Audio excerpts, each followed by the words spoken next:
Subscribe now and press the bell icon. Never miss an update. मित्रों, स्वागत करता हूं सबका इस YouTube चैनल पर जिसका नाम है स्टडी विद पीएन लोधा। मित्रों, रीट हिंदी शिक्षण का मॉडल पेपर नंबर 11 लेकर आया हूं। 20 महत्वपूर्ण प्रश्न देखने को मिलेंगे। आपके पास 80 दिन वर्तमान में अब शेष बचे हुए हैं, तो ज़्यादा टाइम है नहीं। वीडियो को पूरा देखिएगा, प्रैक्टिस अच्छी हो जाएगी साथियों।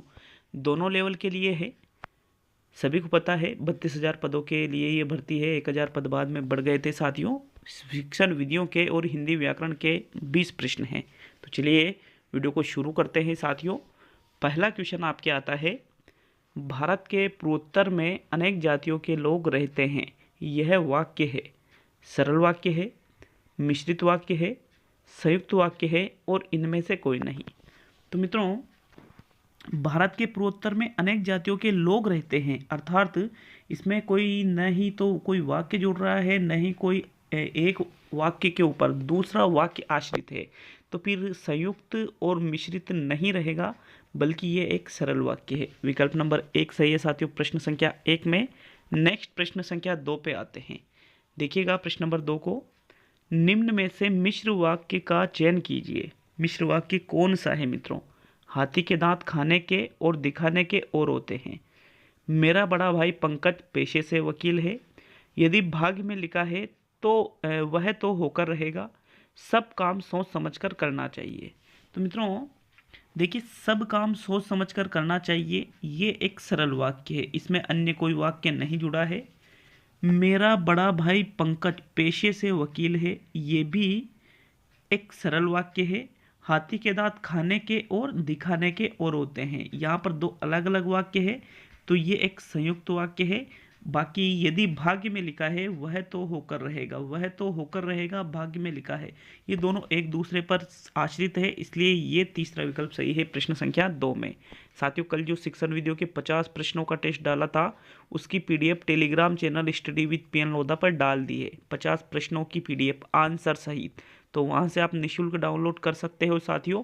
और अगर ये टेस्ट नहीं किया तो आप यकीन मानिए आप बहुत ज़्यादा लॉस में हो जाओगे। इस टेस्ट को कंपलसरी करना, शिक्षण विधियों के 50 प्रश्नों का बहुत ही इंपॉर्टेंट टेस्ट था साथियों। प्रश्न नंबर 3 पे आते हैं। अशुद्ध है, कौन सा अशुद्ध है? सत्यानाश, सत्य प्लस नाश, विश्वामित्र, विश्व प्लस मित्र, दीनानाथ, दीन प्लस अनाथ और पनघट, पानी प्लस घाट। तो साथियों, सत्यानाश शब्द सत्य प्लस नाश से ही बना हुआ है। विश्वामित्र शब्द विश्व प्लस मित्र से ही बना हुआ है। पनघट शब्द पानी प्लस घाट से ही बना हुआ है। लेकिन जो ये दीनानाथ शब्द है, ये दीन प्लस अनाथ से नहीं, बल्कि दीन प्लस नाथ से बना है साथियों। इसलिए तीसरा विकल्प क्या है? अशुद्ध है। तीसरा विकल्प सही है प्रश्न 3 में। नेक्स्ट प्रश्न नंबर 4, किस शब्द में उपसर्ग, मूल शब्द व प्रत्यय लगा हुआ है? 3 चीजें होना चाहिए, उपसर्ग भी, मूल शब्द भी और प्रत्यय भी। सफलता, अधर्म, खिलाड़ी और नयन।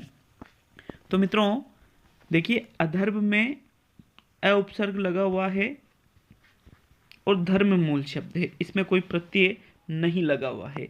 लेकिन जो सफलता शब्द है साथियों, इसमें स तो आपके उपसर्ग है, फल इसमें मूल शब्द है और ता इसमें प्रत्यय है। तो प्रत्यय, मूल शब्द और उपसर्ग, इस प्रकार प्रथम विकल्प सही है प्रश्न संख्या 4 में। चलिए नेक्स्ट प्रश्न नंबर 5 पे आते हैं।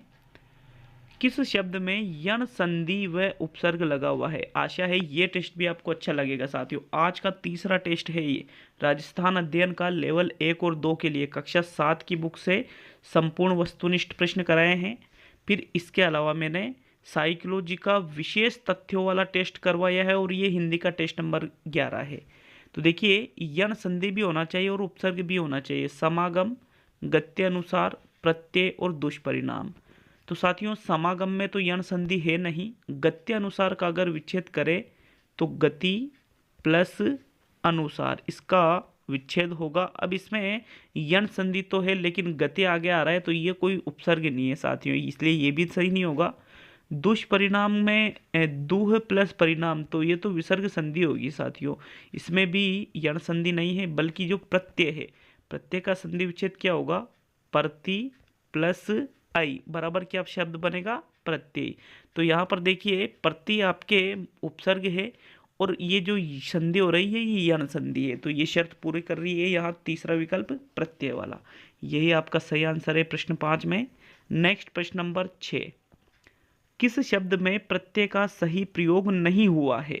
पानी प्लस हारा पनिहारा, चाचा प्लस एरा चचेरा, राधा प्लस ए राधे और दीति प्लस ए देती। तो साथियों क्वेश्चन अच्छे बनाने की मैं पूरी कोशिश करता हूं कि आपको क्वालिटी वाले क्वेश्चन मिले, अच्छे सटीक क्वेश्चन मिले, आंसर गलत नहीं हो, इसका पूरा ध्यान रखता हूं। लेकिन बाई चांस अगर कोई मिस्टेक होती है बाई चांस, तो साथियों उसमें संशोधन किया जा सकता है। आप हमें कमेंट बॉक्स में कमेंट करके जा सकते हैं। कल जो शिक्षण वीडियो का टेस्ट था उसमें कोई भी कमी नहीं है साथियों, मैंने दोबारा चेक किया है। बाकी कंफ्यूजन होना स्वाभाविक सी चीज़ है, सभी का एक जैसा माइंड नहीं होता है। देखिए प्रत्यय का सही प्रयोग किसमें नहीं हुआ है? पानी प्लस हारा पनिहारा बिल्कुल सही है, चाचा प्लस एरा चचेरा बिल्कुल सही है, राधा प्लस ए राधे बिल्कुल सही है, लेकिन दीति प्लस ए नहीं होता है, ये होता है दीति प्लस ये बराबर शब्द बनता है दैत्य। मतलब इसमें प्रत्यय का सही प्रयोग नहीं हुआ है, ए अनार वाले की जगह ये यग वाला आना चाहिए था। चौथा विकल्प सही है प्रश्न संख्या 6 में। नेक्स्ट प्रश्न नंबर 7, परोक्ष शब्द में कौन सा समास है? बहुब्रीहि, क्रमधारय, तत्पुरुष और द्वंद्व। अब आपके माइंड में कहीं अव्ययभाव तो नहीं आ रहा है परोक्ष में? तो साथियों अव्ययभाव तो विकल्प में ही नहीं है, फिर कौन सा करोगे आप? तो देखिए द्वंद्व तो होगा नहीं, क्योंकि दो अलग अलग ऐसे कोई शब्द है नहीं कि भाई दोनों के बीच में कोई समाहार द्वंद्व या वैकल्पिक द्वंद्व या इतरेतर द्वंद्व वाली चीज आ रही हो। क्रमधारय है नहीं, क्योंकि इसमें विशेषण विशेष्य संबंध बिल्कुल भी नहीं है, बल्कि इसमें है तत्पुरुष समास। तीसरा अर्थ इसका निकल नहीं रहा साथियों। परोक्ष अक्षी से है जो परे, तो परे मतलब दूर हो जाना से, तो यहाँ पर तत्पुरुष समास का ये उदाहरण है साथियों। विकल्प नंबर 3 सही रहेगा प्रश्न 7 में। नेक्स्ट प्रश्न नंबर 8, दादा शब्द का बहुवचन होगा दादाओं, दादों, दादे और इनमें से कोई नहीं। तो साथियों दादा एक खुद बहुवचन शब्द है, तो जो खुद बहुवचन शब्द होता है उसका कोई बहुवचन नहीं होता है। जैसे आंसू है तो आंसू का आप आंसुओं नहीं कर सकते, क्योंकि आंसू खुद एक बहुवचन शब्द है। तो याद रखना है जो शब्द पहले से ही बहुवचन है उसका कोई बहुवचन नहीं होता। तो इनमें से कोई नहीं वाला जो विकल्प है प्रश्न नंबर 8 में, वही आपका सही आंसर है। चलिए नेक्स्ट प्रश्न नंबर 9 पे आते हैं। निम्न में से किस विकल्प में सामान्य भूतकाल का उदाहरण है? सामान्य भूतकाल, श्याम गांव गया था, आकाश पुस्तक पढ़ता है, राधिका ने गीत गाया और वह पढ़ता तो पास हो जाता। तो साथियों श्याम गांव गया था पहले की बात है, मतलब भूतकाल की बात है, लेकिन गया था ये पूर्ण भूतकाल है, मतलब वो चला गया। तो साथियों यहाँ पर क्रिया पूर्ण हो रही है भूतकाल में, तो पूर्ण भूतकाल। आकाश पुस्तक पढ़ता है, वर्तमान में भी पढ़ता है, मतलब पढ़ता है अभी भी, तो फिर ये तो वर्तमान में आ गया साथियों, सामान्य वर्तमान में। और यहाँ क्या पूछा है? सामान्य भूत। राधिका ने गीत गाया, गीत गाया अगर यूं आता गीत गाया है तो वो हो जाता आसन्न भूतकाल, लेकिन है नहीं है, इसलिए ये है सामान्य भूतकाल। तीसरा विकल्प सही है साथियों प्रश्न संख्या 9 में। नेक्स्ट प्रश्न संख्या 10, राजस्थान की राजधानी जयपुर में कई लोग रहते हैं, निम्न वाक्य में पदबंध बताइए। क्रिया पदबंध, संज्ञा पदबंध, विशेषण पदबंध, सर्वनाम पदबंध। तो जहाँ से फर्स्ट शब्द से ही अगर जो अंडरलाइन हो रही है तो उसका लास्ट वाला शब्द देख लिया करो। यहाँ लास्ट वाला शब्द क्या है? जयपुर। जयपुर क्या है? एक संज्ञा शब्द है साथियों, एक शहर का नाम है, और ये क्या है? संज्ञा है। तो फिर ये आपका संज्ञा पदबंध होगा मित्रों। विकल्प नंबर 2 सही रहेगा प्रश्न संख्या 10 में। नेक्स्ट प्रश्न संख्या 11, निम्न में से किसमें विराम चिन्ह का अनुचित प्रयोग हुआ है? अनुचित प्रयोग विराम चिन्ह का, ये टॉपिक जुड़ा है आपके नया।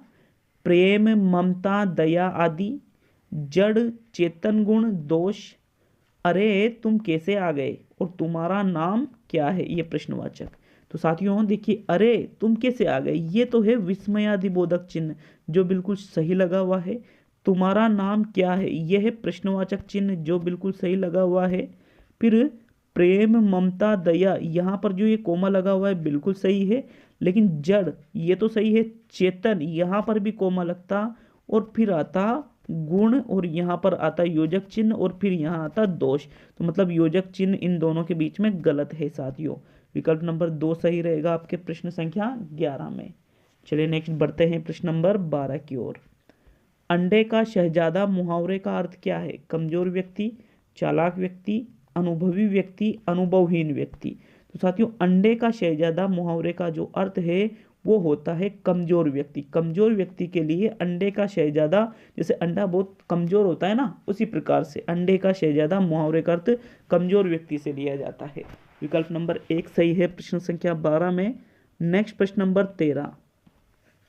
बसंत के कोकिल का अर्थ है कटु आवाज में बोलना, इतरा इतरा कर चलना, कुरूप का श्रृंगार करना और यदा कदा दृष्टिगत होना।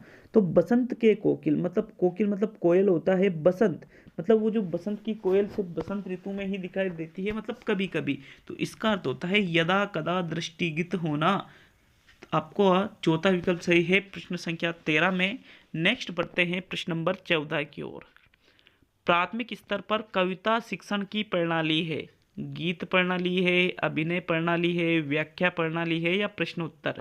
तो साथियों प्राथमिक स्तर पर कविता शिक्षण की प्रणाली होती है अभिनय प्रणाली। कौन सी प्रणाली होती है? अभिनय प्रणाली ही सर्वश्रेष्ठ मानी जाती है साथियों।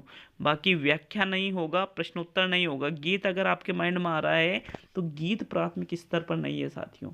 दूसरा विकल्प सही है प्रश्न 14 में। नेक्स्ट प्रश्न नंबर 15। उद्देश्यों को व्यवहारगत रूप में लिखना किस कार्य के अंतर्गत आता है? शिक्षण नियोजन, शिक्षण व्यवस्था, शिक्षण अग्रसारण, शिक्षण नियंत्रण। तो उद्देश्यों को आप व्यवहारगत रूप में लिख रहे हो तो ये आता है शिक्षण नियोजन के अंतर्गत। किसके अंतर्गत आता है? शिक्षण नियोजन के अंतर्गत। विकल्प नंबर 1 सही रहेगा साथियों प्रश्न 15 में। क्योंकि आप उद्देश्यों को व्यवहारगत रूप में लिख रहे हो, मतलब शिक्षण नियोजन जो दैनिक पाठ योजना, इकाई पाठ योजना वगैरह ये जो बनाई जाती है उसके अंतर्गत ये चीज़ें आ जाती है। चलिए नेक्स्ट प्रश्न नंबर 16। श्रोता के मनोभावों को सर्वाधिक प्रभावित करने वाली साहित्य की विधा है? साहित्य की विधा है काव्य, गद्य, नाटक और कहानी। तो श्रोता के जो मनोभाव है मित्रों वो सर्वाधिक किस विधा से प्रभावित होंगे? देखिए साहित्य की वो है काव्य विधा, क्योंकि काव्य मतलब पद्य शिक्षण के अंतर्गत ये चीजें आ जाती है, तो इससे ही मनोभाव सर्वाधिक प्रभावित होंगे। विकल्प नंबर 1 सही है। बाकी गद्य, कहानी, नाटक, ये कहानी नाटक गद्य के अंतर्गत आ जाती है, इसलिए ये सही नहीं रहेंगे मित्रों। विकल्प नंबर 1 सही है प्रश्न 16 में। नेक्स्ट प्रश्न नंबर 17। पेस्टोलॉजी की लेखन शिक्षण विधि है मोंटेसरी विधि, अनुकरण विधि, मौखिक विधि और खेल विधि। तो पेस्टोलॉजी ने जो लेखन शिक्षण की विधि दी है वो दी है अनुकरण विधि। कौन सी विधि दी है? अनुकरण विधि इन्होंने दी है मित्रों। विकल्प नंबर 2 सही है प्रश्न संख्या 17 में। मोंटेसरी ने ही दी है। खेल विधि दी है हेनरी कोल्डवेल कुक ने। ठीक है, प्रश्न नंबर 17 में दूसरा विकल्प। नेक्स्ट प्रश्न नंबर 18। व्याकरण शिक्षण के लिए कौन सी विधि उपयुक्त नहीं है? भाषा संसर्ग विधि, प्रयोगशाला विधि, सूत्र विधि और निगमन विधि। तो जो उपयुक्त नहीं है, देखिए मित्रों भाषा संसर्ग, सूत्र, निगमन ये विधियां भी भले ही अमनोवैज्ञानिक है लेकिन इनसे व्याकरण का शिक्षण करवाया जाता है। यूं नहीं पूछा कि श्रेष्ठ कौन सी है, यूं पूछा है उपयुक्त कौन सी नहीं है। ये तीनों भी अमनोवैज्ञानिक है लेकिन ज़्यादातर इनसे ही व्याकरण का शिक्षण कराया जाता है। बाकी प्रयोगशाला विधि से आप व्याकरण का शिक्षण बिल्कुल भी नहीं करा सकते हो। विकल्प नंबर 2 सही है आपका प्रश्न संख्या 18 में। नेक्स्ट देखते हैं प्रश्न नंबर 19 को। विचार विश्लेषणात्मक प्रश्न किस पाठ योजना में पूछे जाते हैं? गद्य में, पद्य में, व्याकरण में और रचना में। तो मित्रों भाव विश्लेषणात्मक प्रश्न आपके पद्य शिक्षण में पूछे जाते हैं और विचार विश्लेषणात्मक प्रश्न आपके गद्य शिक्षण में पूछे जाते हैं। तो साथियों इस प्रकार आपका जो पहला विकल्प है प्रश्न 19 में वो सही आंसर है। मित्रों आज का अंतिम क्वेश्चन, लेकिन वीडियो को आपने अगर अभी तक भी लाइक नहीं किया है, अच्छा लगता है तो कर दीजिएगा, नहीं लगता है तो कोई बात नहीं साथियों, लेकिन हमें मोटिवेट करने के लिए आप चैनल को सब्सक्राइब करके जाए ताकि हमें और अच्छी वीडियो बनाने के लिए अभी प्रेरणा मिले। मित्रों प्रश्न नंबर 20 है, पाठ्य पुस्तक का निर्माण किस विधि के आधार पर किया जाता है? आगमन विधि के आधार पर, निगमन विधि के आधार पर, दोनों के आधार पर और कोई नहीं। तो ये इंपॉर्टेंट क्वेश्चन है। क्यों? क्योंकि पूछ रहा है किस आधार पर किया जाता है वर्तमान में भी, तो ये होता है निगमन विधि के आधार पर। क्योंकि पाठ्य पुस्तक में भी पहले क्या करते हैं कि सूत्र या नियम बताते हैं, फिर उदाहरणों के माध्यम से समझाया जाता है। तो ये निगमन विधि हुई। जबकि अगर प्रश्न आता किस विधि के आधार पर किया जाना चाहिए, तो फिर आपका आंसर आगमन हो जाता। समझना बात को, किस विधि के आधार पर किया जाना चाहिए, फिर आगमन, किया जाता है निगमन। यहाँ क्या पूछ रहा है? किया जाता है, तो निगमन सही है फिर दूसरा विकल्प 20वें क्वेश्चन में। तो साथियों आज के 3 टेस्ट में अपलोड कर चुका हूँ। अच्छे लगे अगर तो बिल्कुल आप शेयर करना नहीं भूले साथियों। सभी को धन्यवाद देना चाहूँगा वीडियो को पूरा देखने के लिए।